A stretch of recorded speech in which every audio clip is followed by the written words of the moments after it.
ಎಲ್ಲರಿಗೂ ಕೂಡ ನಿಮ್ಮದೇ ಆಗಿರ್ತಕ್ಕಂಥ ಯೂಟ್ಯೂಬ್ ಚಾನಲ್ ಸ್ಟಡಿ ವಿತ್ ಪರಶುರಾಮ್ಗೆ ಸ್ವಾಗತ ಅಂತ ಹೇಳ್ತಾ ಇಂದಿನ ವಿಡಿಯೋದಲ್ಲಿ ನಾನು 8ನೇ ತರಗತಿ ಸಮಾಜ ವಿಜ್ಞಾನದಲ್ಲಿ ಎಸ್ಎ 2 ಪರೀಕ್ಷೆ ಮಾರ್ಚ್ 2026ಕ್ಕೆ ಒಂದು ಪ್ರಶ್ನೆ ಪತ್ರಿಕೆಯನ್ನು ಪೋಸ್ಟ್ ಮಾಡ್ತಾ ಇದ್ದೀನಿ.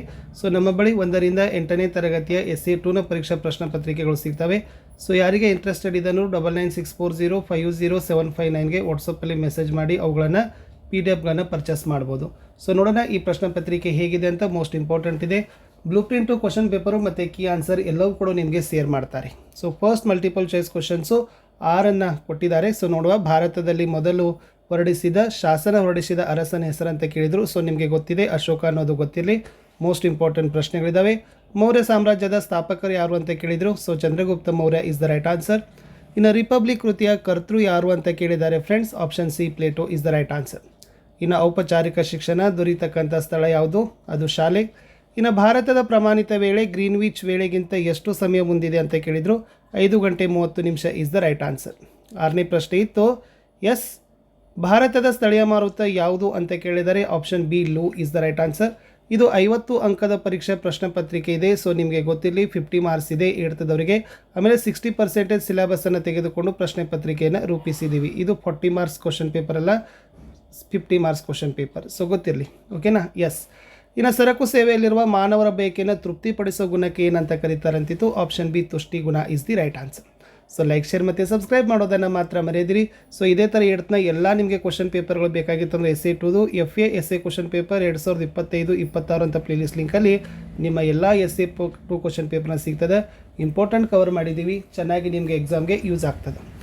ಇನ್ನು 1 ಅಂಕದ ಪ್ರಶ್ನೆಗಳಲ್ಲಿ ಆಧಾರಗಳು ಎಂದರೇನು ಅಂತ ಕೇಳಿದ್ದಾರೆ. ಎಸ್, ಇತಿಹಾಸ ರಚನೆಗೆ ಸಹಕಾರಿಯಾಗಿರುವ ಕಟ್ಟಡ, ಶಾಸನ, ನಾಣ್ಯ, ಕೃತಿಗಳು, ಅವಶೇಷಗಳು, ಮೌಖಿಕ ಪರಂಪರೆಗಳನ್ನೇ ಆಧಾರಗಳು ಅಂತ ಕರೆಯೋದು. ಪ್ರಶ್ನೆ 9, ಕನ್ನಡದ ಮೊದಲ ಗ್ರಂಥ ಯಾವುದು? ಸೊ ಆನ್ಸರ್ ಈಸ್ ಕವಿರಾಜ ಮಾರ್ಗ. 10, ಡೆಮಾಕ್ರಸಿ ಗ್ರೀಕ್ ಭಾಷೆಯ ಯಾವ ಪದಗಳಿಂದ ಬಂದಿದೆ ಅಂತ ಕೇಳಿದ್ರು. ಡೆಮಾಸ್ ಮತ್ತು ಕ್ರೇಸಿಯಾ. ಇನ್ನು 11ನೇ ಪ್ರಶ್ನೆ, ಸಾಮಾಜಿಕ ಅಂತಕ್ರಿಯೆ ಎಂದರೆ ಏನು? ಉತ್ತರ, ನಮ್ಮ ದಿನನಿತ್ಯದ ಜೀವನದಲ್ಲಿ ಅನೇಕ ಜನರೊಡನೆ ನಡೆಸುವ ಒಡನಾಟವೇ ಸಾಮಾಜಿಕ ಅಂತಕ್ರಿಯೆ. 12, ಜ್ವಾಲಾಮುಖಿ ಕುಂಡ ಎಂದರೇನು? ಸೊ ಆಲಿಕೆಯಾಕಾರದ ಜ್ವಾಲಾಮುಖಿಯ ಬಾಯಿಗೇನೆ ಜ್ವಾಲಾಮುಖಿ ಕುಂಡ ಅಂತ ಕರೆಯೋದು. 13ನೇ ಪ್ರಶ್ನೆ, ಹುಣ್ಣಿಮೆಯ ದಿನಗಳಲ್ಲಿ ಕಂಡುಬರುವ ಒಬ್ಬರದ ಬಗೆ ಯಾವುದು ಅಂತ ಕೇಳಿದರು. ಉಬ್ಬರ. ಅದು ಅಧಿಕ ಉಬ್ಬರ ಇಸ್ ದ ರೈಟ್ ಆನ್ಸರ್. ಇನ್ನು ಹಿಂದೂ ಅವಿಭಕ್ತ ಕುಟುಂಬ ವ್ಯವಹಾರ ಸಂಸ್ಥೆಗಳ ಮೇಲ್ವಿಚಾರಣೆ ನೋಡಿಕೊಳ್ಳುವವರನ್ನು ಏನಂತ ಕರೀತಾರೆ ಅಂತ ಕೇಳಿದ್ರು. ಕರ್ತೃ ಇಸ್ ದ ರೈಟ್ ಆನ್ಸರ್. ಇನ್ನು 2 ಅಂಕದ 12 ಪ್ರಶ್ನೆಗಳನ್ನು ಇಟ್ಟಿದ್ದೀವಿ. 24 ಅಂಕಗಳನ್ನು ನೀವೇನು ಮಾಡ್ತೀರಪ್ಪ ಅಂದರೆ ಗಳಿಸ್ತೀರಿ. 15ನೇ ಪ್ರಶ್ನೆ, ಭಾರತದ ಇತಿಹಾಸ ಮೌಖಿಕ ಆಧಾರಗಳಿಂದ ರೂಪುಗೊಳ್ಳುತ್ತಿದೆ, ಸಮರ್ಥಿಸಿರಿ ಅಂತ ಕೇಳಿದರು. ಆನ್ಸರ್ ಈಸ್ ಮೌಖಿಕ ಪರಂಪರೆ ಮಾನವ ಸಮಾಜದ ನೆನಪುಗಳ ಚರಿತ್ರೆ, ಭಾರತದ ಬಹುಮುಖಿ ಪರಂಪರೆ ತಿಳಿಯಲಿಕ್ಕೆ ಸಹಾಯ, ಸ್ಥಳೀಯ ಇತಿಹಾಸ ತಿಳಿಯಲು ಸಹಾಯ, ತಲೆಮಾರಿನಿಂದ ತಲೆಮಾರಿನವರೆಗೆ ಮಾಹಿತಿಗಳನ್ನು ಮೌಖಿಕ ರೂಪವನ್ನು ಉಳಿಸಿಕೊಳ್ಳಲು ಸಹಾಯ. ಉದಾಹರಣೆ ಕೆಂಪೇಗೌಡ, ಸಂಗೊಳ್ಳಿ ರಾಯಣ್ಣ, ಕಿತ್ತೂರು ರಾಣಿ ಚೆನ್ನಮ್ಮ, ಸಿಂಧೂರ ಲಕ್ಷ್ಮಣ ಇತ್ಯಾದಿಗಳ ಬಗೆಗಿನ ಮೌಖಿಕ ಸಾಹಿತ್ಯ ಇತಿಹಾಸದಲ್ಲಿದೆ ಅಂತ ಬರೆದ್ರೆ ಸಾಕು. 16ನೇ ಪ್ರಶ್ನೆ, ಪೂರ್ವ ವೇದ ಮತ್ತು ನಂತರದ ವೇದಗಳ ಕಾಲದಲ್ಲಿ ರಚನೆಯಾದ ವೇದಗಳನ್ನು ಬರೀರಿ ಅಂತ ಕೇಳಿದರು. ಸೊ ಅದು ಗೊತ್ತಿದೆ, ಋಗ್ವೇದ, ಯಜುರ್ವೇದ, ಸಾಮವೇದ ಮತ್ತು ಅಥರ್ವ ವೇದ. 17, ಪ್ರಸ್ತುತ ಬೌದ್ಧ ಧರ್ಮ ಅಸ್ತಿತ್ವದಲ್ಲಿರುವ ಪ್ರದೇಶಗಳನ್ನು ಆಯ್ಕೆ ಮಾಡಿ ಬರೀರಿ ಅಂತ ಕೇಳಿದರು. ಸೊ ಯಾವೆಲ್ಲ ಇದಾವಪ್ಪ ಅಂತಂದರೆ ಅದು ಬಾಂಗ್ಲಾದೇಶದಲ್ಲಿದೆ, ಶ್ರೀಲಂಕಾ, ಬರ್ಮಾ, ಇಂಡೋನೇಷಿಯಾ, ರಷ್ಯಾ, ಚೀನಾ, America, Nepal, Bhutan, Java, Tibet, Australia, Japan, Cambodia ಮತ್ತು ಮಲೇಸಿಯಾ. ಇನ್ನು ನೆಕ್ಸ್ಟ್, ಶಾತವಾಹನರ ಕಾಲದ ಪ್ರಮುಖ ವ್ಯಾಪಾರ ಕೇಂದ್ರಗಳನ್ನು ಹೆಸರಿಸಲಿಕ್ಕೆ ಕೇಳಿದರು. ಅದು ನಾಸಿಕ್ ಆಗಿರ್ಬೋದು, ಕಲ್ಯಾಣ ಆಗಿರ್ಬೋದು, ಬ್ರೋಚ ಮತ್ತು ಭಟ್ಕಳ. ಇವೆಲ್ಲ ಕಡೆ ಏನಿದೆಯಪ್ಪ ಅಂದರೆ ಶಾತವಾಹನರ ಕಾಲದ ಪ್ರಮುಖ ವ್ಯಾಪಾರ ಕೇಂದ್ರಗಳೇ ಇದ್ದಾವೆ. ಇನ್ನು ಹೊಯ್ಸಳರು ಸಾಹಿತ್ಯಕ್ಕೆ ಯಾವ ರೀತಿ ಪ್ರೋತ್ಸಾಹ ನೀಡಿದರು ಅಂತ ಕೇಳಿದ್ದಾರೆ. So the answer is Kannada ಸಾಹಿತ್ಯ ವಿಪುಲವಾಗಿ ಬೆಳೀತದೆ. ಜಗನ್ನಾಥ ವಿಜಯ, ಯಶೋಧರ ಚರಿತೆ, ಗಿರಿಜಾ ಕಲ್ಯಾಣ, ಶಬ್ದಮಣಿ ದರ್ಪಣ ಮುಂತಾದ ಗ್ರಂಥಗಳು ಬರಿತವೆ. ಸಂಸ್ಕೃತದಲ್ಲೂ ಸ್ತ್ರೀಭಾಷ್ಯ, ಸ್ತ್ರೀಗುಣ, ರತ್ನಕೋಶ ರಚನೆ ಆಗ್ತವೆ ಅಂತ ಬರೆದ್ರೆ ಸಾಕು. ಪ್ರಜಾಪ್ರಭುತ್ವದ ಯಶಸ್ಸಿಗೆ ಕಾರಣವಾಗಿರುವ ಅಂಶಗಳನ್ನು ಪಟ್ಟಿ ಮಾಡಿ ಅಂತ ಕೇಳಿದರು. ಎಸ್, ಪ್ರಜಾಪ್ರಭುತ್ವ ರಕ್ಷಿಸುವ ಮನೋಭಾವ ಜನರಲ್ಲಿ ಇರಬೇಕು. ಪ್ರಜಾಪ್ರಭುತ್ವದ ಬಗ್ಗೆ ಸದಾ ಜಾಗರೂಕರಾಗಿರಬೇಕು. ಪ್ರಜಾಪ್ರಭುತ್ವದ ಯಶಸ್ಸು ನಾಯಕರ ದಕ್ಷತೆ ಅವಲಂಬಿಸಿದೆ. ನಾಯಕರು ಮತ್ತು ಪ್ರಜೆಗಳು ಸೇವಾ ಮನೋಭಾವ, ದೇಶಭಕ್ತಿ, ತ್ಯಾಗ ಮಾಡೋ ಗುಣವನ್ನು ಹೊಂದಿರಬೇಕು ಅಂತ ಬರೆದ್ರೆ ಸಾಕು. ಇನ್ನು ಮಾನವರಿಗೆ ಭಾಷೆ ಅನಿವಾರ್ಯ ಏಕೆ ಅಂತ ಕೇಳಿದ್ದಾರೆ. ಎಸ್, ನಮ್ಮ ಭಾವನೆಗಳಾದ ಹಸಿವು, ನಿದ್ರೆ, ಬಾಯಾರಿಕೆ, ಸಂತೋಷ, ದುಃಖವನ್ನು ಈ ದೈಹಿಕ ಸಂಜ್ಞೆಯ ಮೂಲಕ ತಿಳಿಸಬಹುದು. ಆಂಗಿಕ ಭಾಷೆಯ ಮೂಲಕ ಎಲ್ಲವನ್ನೂ ತಿಳಿಸಲು ಸಾಧ್ಯವಿಲ್ಲ. ನಿರ್ದಿಷ್ಟವಾಗಿ ಸಂಬಂಧ ಭಾವನೆಗಳನ್ನು ಅರ್ಥ ಮಾಡಿಕೊಳ್ಳಲಿಕ್ಕೆ ಭಾಷೆ ಅನಿವಾರ್ಯ ಅಂತ ಬರೆದ್ರೆ ಸಾಕು. ಇನ್ನು ಭೂಮಿ ಒಂದು ವಿಶಿಷ್ಟ ಗ್ರಹ ಏಕೆ ಅಂತ ಪ್ರಶ್ನೆ ಇತ್ತು. ಎಸ್, ಸೌರವ್ಯೂಹದಲ್ಲಿ ಜೀವಿಗಳನ್ನು ಹೊಂದಿರುವ ಏಕೈಕ ಗ್ರಹವೇ ಭೂಮಿ.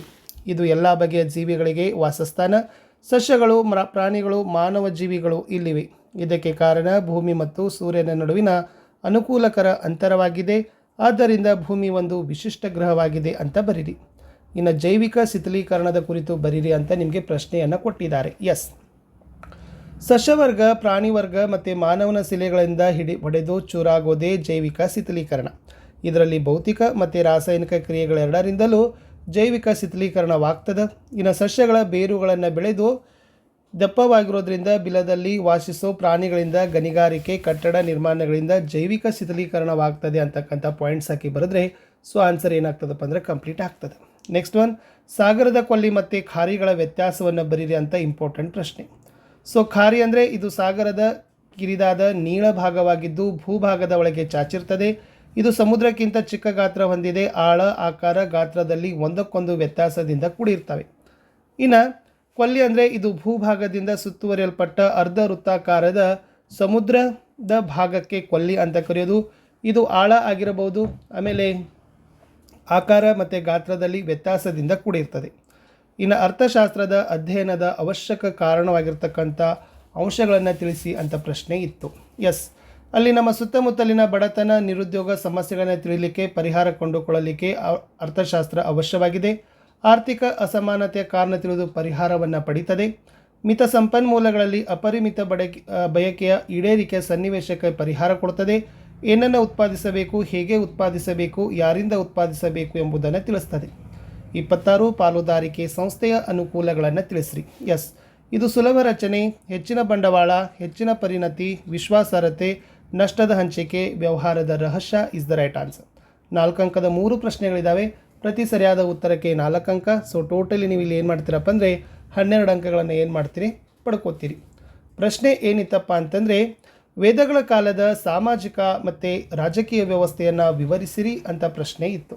ಸೊ ಆನ್ಸರ್ ಏನಪ್ಪ ಅಂತಂದ್ರೆ ಫಸ್ಟ್ ವೇದಗಳ ಕಾಲದಲ್ಲಿ ಏನು ಬರೀಬೇಕು, ಇದು ಋಗ್ವೇದದ 10ನೇ ಮಂಡಲದಲ್ಲಿ ವರ್ಣ ವ್ಯವಸ್ಥೆ ಬಗ್ಗೆ ಉಲ್ಲೇಖವನ್ನು ಮಾಡಿದ್ದಾರೆ. ಆಮೇಲೆ ಸಮಾಜದಲ್ಲಿ ಬ್ರಾಹ್ಮಣ, ಕ್ಷತ್ರಿಯ, ವೇಷ ಮತ್ತು ಶೂದ್ರರು ಎಂಬ 4 ವರ್ಣಗಳಿದ್ದಾವೆ. ವ್ಯಕ್ತಿಯ ವೃತ್ತಿಯ ಮೇಲೆ ವರ್ಣ ನಿರ್ಣಯವಾಗ್ತದೆ. ಮಹಿಳೆಯರಿಗೆ ಉನ್ನತ ಸ್ಥಾನಮಾನ, ವಿವಾಹ ಜಾರಿಯಲ್ಲಿತ್ತು. ರಾಜನನ್ನು ರಾಜನಂತ ಕರಿತಿದ್ರು. ಆಮೇಲೆ ಸಭಾ ಸಮಿತಿ ಮತ್ತು ವಿಧಾತ ಅಂತಕ್ಕಂಥ ಸಂಸ್ಥೆಗಳು ಜಾರಿಯಲ್ಲಿದ್ದವು. ಬಟ್ ಉತ್ತರ ವೇದ ಕಾಲದಲ್ಲಿ ಇಲ್ಲಿ ಹುಟ್ಟಿನಿಂದ ಜಾತಿ ನಿರ್ಧಾರವಾಗ್ತದೆ. ಜಾತಿ ವ್ಯವಸ್ಥೆ ಜಟಿಲ. ಮಹಿಳೆಯರಿಗೆ ಸಮಾಜದಲ್ಲಿ ಸ್ಥಾನಮಾನ ಇಲ್ಲ. ವಿಧವಾ ವಿವಾಹ ಪದ್ಧತಿ ನಿಷೇಧ. ಬಾಲ್ಯ ವಿವಾಹ, ವರದಕ್ಷಿಣೆ ಪದ್ಧತಿ ಜಾರಿ. ರಾಜನ ಸಹಾಯಕ್ಕೆ ವಿಧಾತ ಅಂತಕ್ಕಂಥ ಸಂಸ್ಥೆ ಕಣ್ಮರೆಯಾಗಿ ಹೋಯಿತು ಅಂತಕ್ಕದು ಸೊ ಪ್ರಶ್ನೆ ಉತ್ತರ ಇತ್ತು. ನೆಕ್ಸ್ಟ್, ಪ್ರಸ್ತುತ ಯುಗದಲ್ಲಿ ರಾಜ್ಯಶಾಸ್ತ್ರದ ಜ್ಞಾನ ಅವಶ್ಯಕ, ಚರ್ಚಿಸಿ ಅಂತ ಕೇಳಿದ್ದಾರೆ. ಎಸ್, ಸೊ ಯಾಕಂದರೆ ರಾಜ್ಯದ ಉಗಮ ಮತ್ತು ಬೆಳವಣಿಗೆಗೆ ರಾಜ್ಯಶಾಸ್ತ್ರದ ಜ್ಞಾನ ಬೇಕು. ಚಕ್ರಾಧಿಪತಿ, ಸ್ವಾತಂತ್ರ್ಯ, ಕಾನೂನು, ಸಮಾನತೆ ತಿಳಿಯಲು ಬೇಕು. ಉತ್ತಮ ಸರ್ಕಾರದ ಯುದ್ಧ, ಶಾಂತಿ ಪರಿಕಲ್ಪನೆಗಳ ಬಗ್ಗೆ ತಿಳಿಬೇಕು. ಕೇಂದ್ರ ಮತ್ತು ರಾಜ್ಯ ಸರ್ಕಾರ ಬಗ್ಗೆ ತಿಳಿಯೋದು. ಆಧುನಿಕ ಕಲ್ಯಾಣ ರಾಜ್ಯ ಸ್ಥಾಪನೆಗೆ ರಾಜಕೀಯ ಪ್ರಜ್ಞೆ ಬೆಳೆಸಲು. ನಾಗರಿಕತ್ವ, ನಾಯಕತ್ವದ ಗುಣ ಬೆಳೆಸಲು. ಅಂತಾರಾಷ್ಟ್ರೀಯ ಸಂಬಂಧಗಳ ಬಗ್ಗೆ ಅರಿಯಲು ಅಂತಕ್ಕಂಥ ಬರೆದ್ರೆ ಸಾಕು. ಇನ್ನು ಭೂಮಿಯ ಅಂತರಾಳದ ಚಿತ್ರ ಬರೆದು ಅದರ ವಿವಿಧ ಪದರಗಳನ್ನು ಹೆಸರಿಸ್ರಿ ಅಂತಕ್ಕಂಥ ಪ್ರಶ್ನೆ ಇತ್ತು. ಸೊ ಅದನ್ನು ನಿಮಗೆ ಗೊತ್ತಿದೆ ಆಲ್ರೆಡಿ. ಸೊ ಫಸ್ಟ್ ಮೇಲೆ ಇರ್ತಕ್ಕಂಥದ್ದೇ ಮೆಹ್ರೋ V6 ಸೀಮಾವಲಯ, ಗೂಟೆನ್ಬರ್ಗ್ ಸೀಮಾವಲಯ, ಆಮೇಲೆ ಹೊರಕೇಂದ್ರ, ಒಳಕೇಂದ್ರ ಇವೆಲ್ಲವುಗಳು ಕೂಡ ಏನಾಗಿದೆಪ್ಪ ಅಂತಂದರೆ ಚಿತ್ರದಲ್ಲಿದೆ. ಸೊ ಆಲ್ರೆಡಿ LBAದಲ್ಲಿರ್ತಕ್ಕಂಥ ಪ್ರಶ್ನೆ ಪತ್ರಿಕೆಯೇ ಇತ್ತು. ಸೊ ಇಲ್ಲಿರ್ತಕ್ಕಂಥ ಎಲ್ಲ ಪ್ರಶ್ನೆಗಳನ್ನ LBAಗಳಿಂದ ಬಳಸಿ ಮಾಡಿದ್ದೀವಿ. ಸೊ ಚೆನ್ನಾಗಿ ಯೂಸ್ ಮಾಡಿ ಅಂತ ಹೇಳ್ತಾ ವಿಡಿಯೋನ ಲೈಕ್, ಶೇರ್ ಮತ್ತು ಸಬ್ಸ್ಕ್ರೈಬ್ ಮಾಡೋದನ್ನು ಮಾತ್ರ ಮರೆಯದಿರಿ. ಯಾರಿಗೆ PDF ಬೇಕನ್ನೋರು 9964050759ಗೆ ವಾಟ್ಸಪ್ಪಲ್ಲಿ ಮೆಸೇಜ್ ಮಾಡೋದನ್ನು ಮಾತ್ರ ಮರೆಯದಿರಿ.